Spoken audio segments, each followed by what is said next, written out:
Next, Richard Freeman, a thought leader from Ricoh Canada in enterprise workflow solutions, leads us through a fascinating panel discussion covering security and privacy to enhance the citizen experience. Joining Richard are Trevor Butler, GM IT and Digital Transformation, City of Lethbridge, Alberta, along with Darren Young, CIO, City of Delta, BC, and Brad Lebrenz, Chief Security Officer, City of Calgary, Alberta, with Peter Haloka, Director of Educational Technology, West Point Grey Academy, Vancouver, BC. Thank you, Fawn. My name is Richard Freeman. I'm a portfolio manager for the Enterprise Workflow Solutions for Ricoh Canada, and I'm pleased to be moderating this panel today. Today IT is under significant pressure, specifically in the municipal sector. We're tasked with automating processes and enhancing services, all the while maintaining costs and working with limited resources. We often hear about things that you should be doing to ensure secure modernization. But can you do right now? Like, what can you do right now with such an onslaught? And I'd like to just pose that to you, Darren, with all of this coming about us. What could you do right now to help? Richard, I think certainly at the City of Delta over the past 3 or 4 years, we've tried to take a balanced approach. So on the one hand, we've begun with raising the awareness of the cyber landscape and the risks that go with it, which then leads into 2 other streams of work that we've been busy at. The first one is user awareness and training.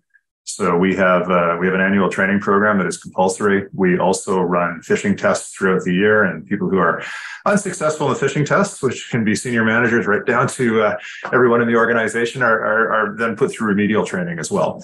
So we're training our users, which has got our click rate down significantly over the last several years.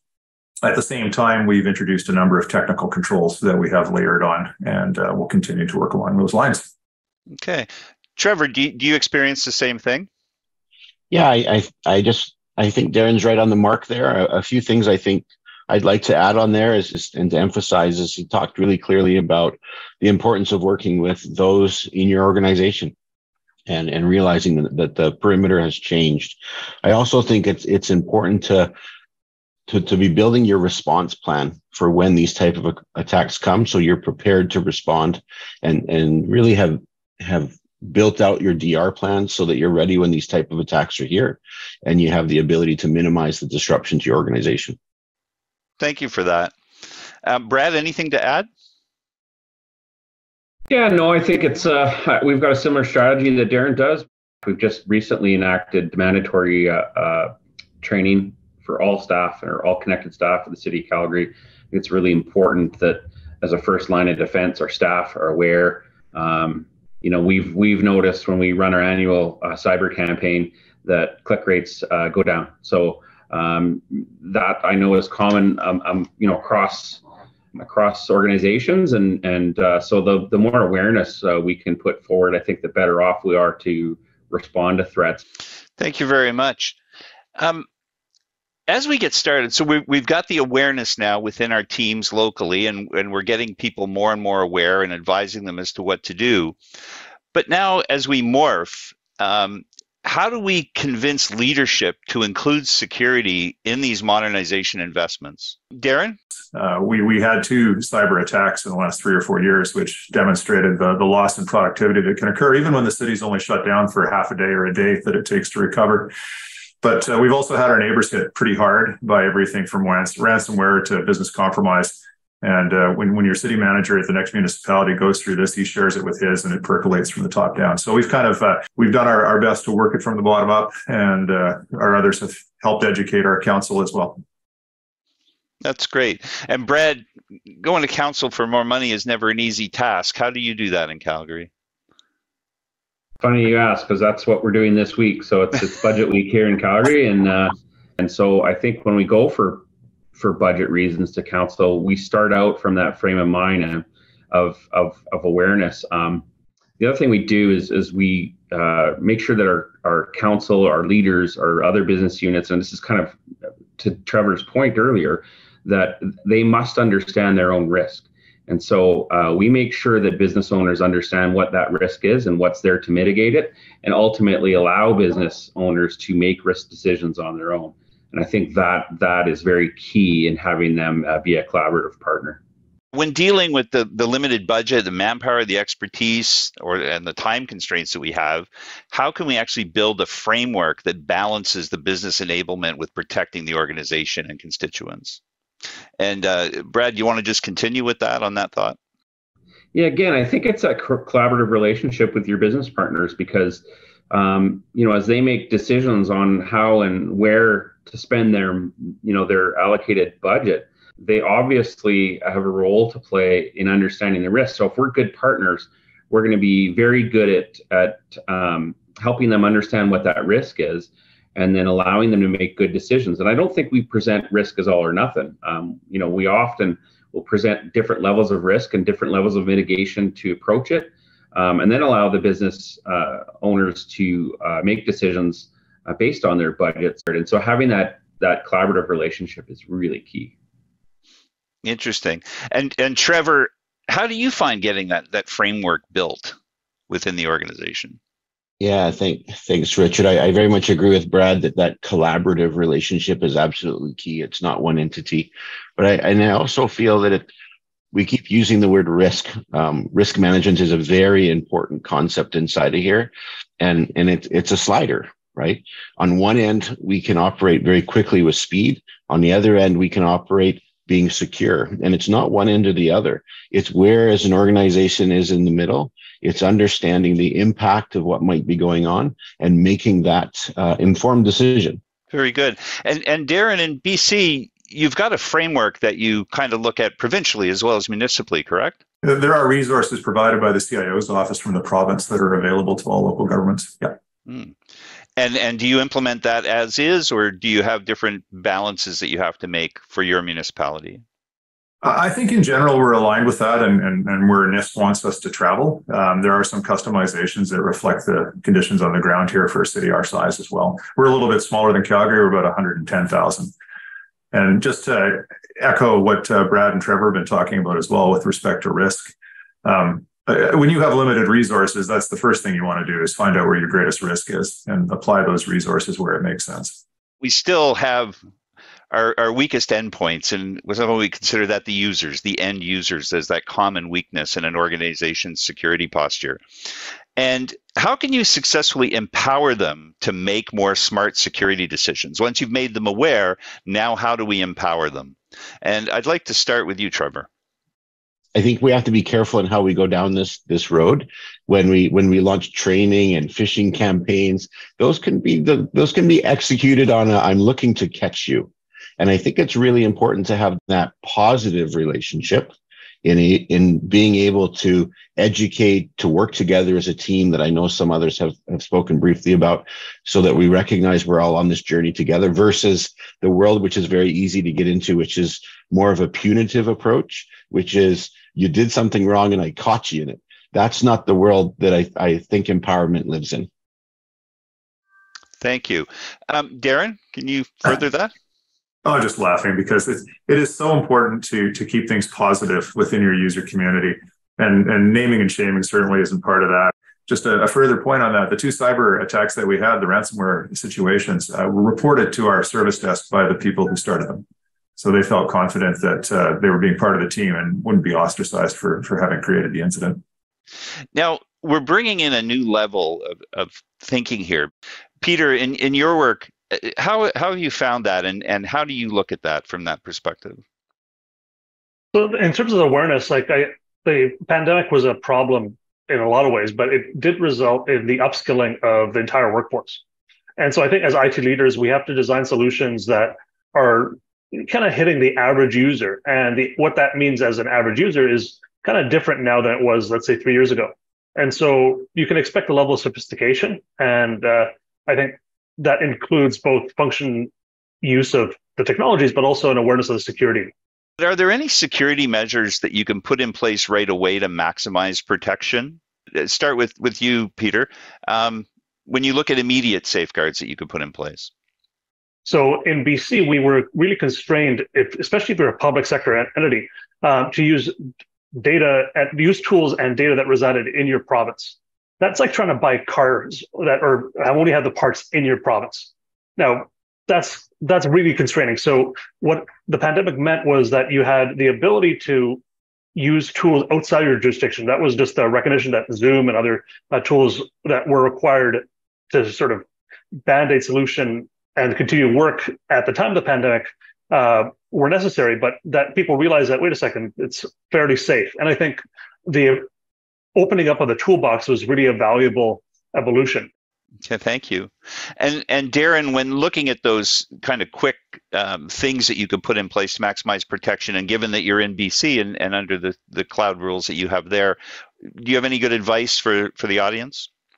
I'd fall back on earlier comments about determining where your greatest risk is. And then, some people have to be assigned to actually take measures, right? So that's another big thing. You can't just rely on people to do security off the side of their desk from the goodness of their heart. And in a smaller organization where resources are constrained, that's super difficult. You got a deputy city manager who's your IT manager and he's your cyber guy. And that sort of thing happens all the time. But if you don't carve out some of those responsibilities, you're not going to go anywhere. And even a small municipality can start there and then work forward. So we've now opened the door on policy here a little bit in this conversation. And the first step to meeting the need for a good security framework, whether it's NIST or what you're doing in BC, it's really developing a strong policy. And how is your policy evolving with employees likely using a growing mix of work and recreational activities on the same devices, the BYOD question, as it were? I'd like to get your opinions on that. And Peter, if we could start with you. Well, so I'm a big fan of events like this and CIO Association of Canada and other sort of things that bring IT professionals together, because it's no longer a death sentence if you haven't had a breach. At the same time, you have to be mindful of what the norms are outside in terms of productivity. Like if I lock things down so much that my employees can't work, that's a problem. And yes, I'm being secure, but you're paying a price in a different way. And so you don't want to be negligent. At the same time, you don't want to overdo it, and finding that sweet spot in the middle between security and productivity, that's what you rely on your friends for and events like this for. I see. Darren, you got anything to add to that? 3 years ago, we took 400 people and moved them off site, and we had everything from office chairs to computers flying out the office in a period of a week.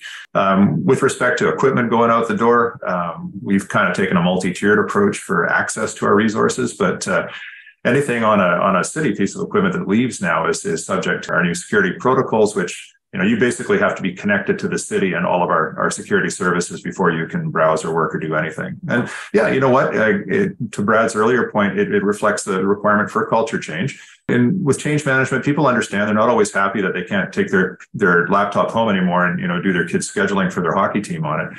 But by the same token, over time, people have come to appreciate that it's a different world now. There are a lot of risks in the environment that we face, and it's we all have to take some precautions to protect the city, which is the end game. Did anybody have anything else to add to that? Yeah, Richard, I just comment a little bit. I think it's really important as we look at policy and we've talked a little bit about remote work. That's something that the city of Lethbridge has really invested in and providing that flexibility to our teams and looking at that employee value proposition and everything is changing. I think it's really important to look at our policy, because policy can be something that can limit. And oftentimes we write policy for where we are today. And I think we need to be really attentive to where we're going. And there's that very common quote out there of we skate to where the puck is going, not where it is right now. And I think it's really important that we look at where our organization's going, where our industry is going, and how can our policy actually encourage us to go there. After that policy conversation, it leads me to think of cyber insurance. What are we doing? What security measures that are needed to be put in place to qualify for cyber insurance and to reduce the organization's profile risk? And do you actually use cyber insurance? So Brad, I'm going to put that to you first. Yeah, the answer is yes, we use it. But I guess we're at that sort of cliff edge, wondering whether we continue or not, and or whether we self-insure. Cyber insurance has skyrocketed as commonly as your home policy. I think as long as the money makes sense at the end of the day, then the insurance will make sense to us. But there's considerations to have. The deductibles are very high. The cost of insurance is very high, and so you have to kind of gauge what's the cost of an attack and how high is that, and then look at the balance of how that math works out at the end of the day. Too true. Trevor, how does a smaller municipality look at this? Like, how do you see this? Yeah, thank you. We're very much looking at it similar to Brad. We've had cyber insurance for a number of years, and we've looked at that as a necessary protection to help us mitigate that residual risk. Similarly, we keep seeing significant increases. Both, I guess, we see increases in those premiums. We see increases in those deductibles, and we're seeing decreases in the amount of coverages you're being provided for those increased costs. And so with smaller municipalities, it can be more difficult to put some of those controls in, so that cyber insurance may play a stronger role in some of the smaller municipalities. But with the city of Lethbridge, we use it today. We're glad to have it, but we're questioning what its value is in the long term. You made a great point, Trevor, and the one thing you have to ask too is, what if I took some of that insurance money and invested it in mitigation on our side? So how do you, and it's just a good question to ask yourselves, and is there potentially an option to improve your systems rather than just paying that money out for insurance for something that may happen? So there's a lot of philosophical questions that have to happen for you in order to answer those questions. Peter, what kind of advice would you give the audience?